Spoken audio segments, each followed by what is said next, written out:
Hello guys, আমরা কোথায় যাচ্ছি জীবন?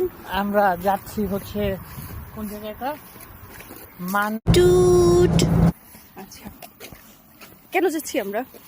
একটা গাড়ি হোপসো কিনতে। অনেক দূরে, এটা অনেক বেশি দূরে। আমাদের 2 ঘন্টা লাগবে এখানে যাইতে। কিভাবে যাব এখনো জানি না। বিসমিল্লাহ, রাস্তা পার হইতে হবে। আসেন।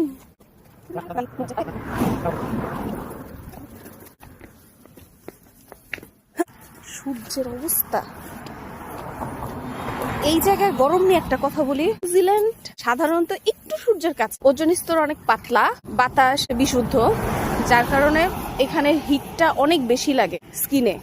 শীতকাল, শীত লাগতেছে, তার মধ্যে রোদ লাগলে আরাম লাগে, কিন্তু এই রোদে কিছুক্ষণ থাকার পরই মনে হয় যেন বার্ন হইতেছে, মানে অ্যাকচুয়ালি স্কিন বার্ন করে। গতকাল ছিল পিঙ্ক ডে, তাই না? গতকাল পিঙ্ক ডে ছিল না? এটা আমি জানছি অমিহার কাছ থেকে। অমিহা, tell us something about Pink Day.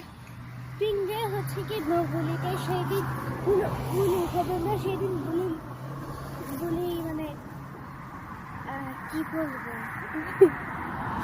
আচ্ছা, পিঙ্ক ডে হচ্ছে কি নো বুলি ডে। এটা ওরা হচ্ছে একটা ডে হিসেবে উদযাপন করে। আমি প্রথমে ভাবছিলাম এটা মনে হয় শুধুমাত্র স্কুলেই সেলিব্রেট করে, বাট এটা ওভারঅল সবাই সেলিব্রেট করে। ম্যাক্সিমাম মানুষ এখানে তখন হচ্ছে কি পিঙ্ক ড্রেস পরে। তো আমি কালকে আমার ভার্সিটি ছিল, তো আমি ব্ল্যাক কালারের ড্রেস পরে বেরোচ্ছিলাম।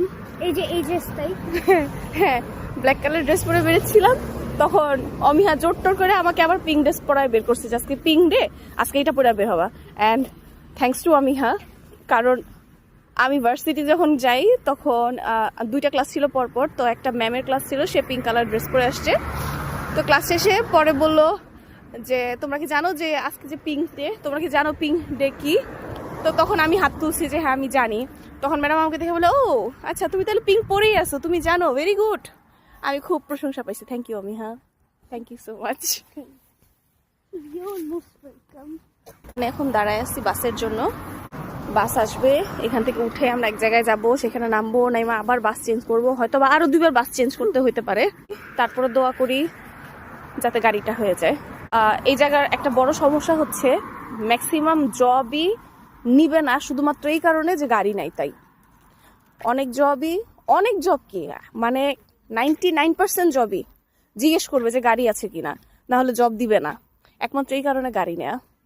কারণ আমি এখানে দেখতেছি, প্রথমে ভাবছিলাম যে পাবলিক ট্রান্সপোর্টের অবস্থা নাকি খুব খারাপ, অনেকে বলতেছে পাবলিক ট্রান্সপোর্টের অবস্থা নাকি খারাপ। এটা কেন বললে? কারণ একটু হাঁটতে হয়, হাইটা পাবলিক ট্রান্সপোর্ট পর্যন্ত যাইতে হয়, এই কারণেই বলে যে পাবলিক ট্রান্সপোর্টের অবস্থা খারাপ। বাট আমার কাছে পাবলিক ট্রান্সপোর্ট আমার খুবই ভালো লাগতেছে। আমারও একটু সময় নিয়ে বের হইতে হয়,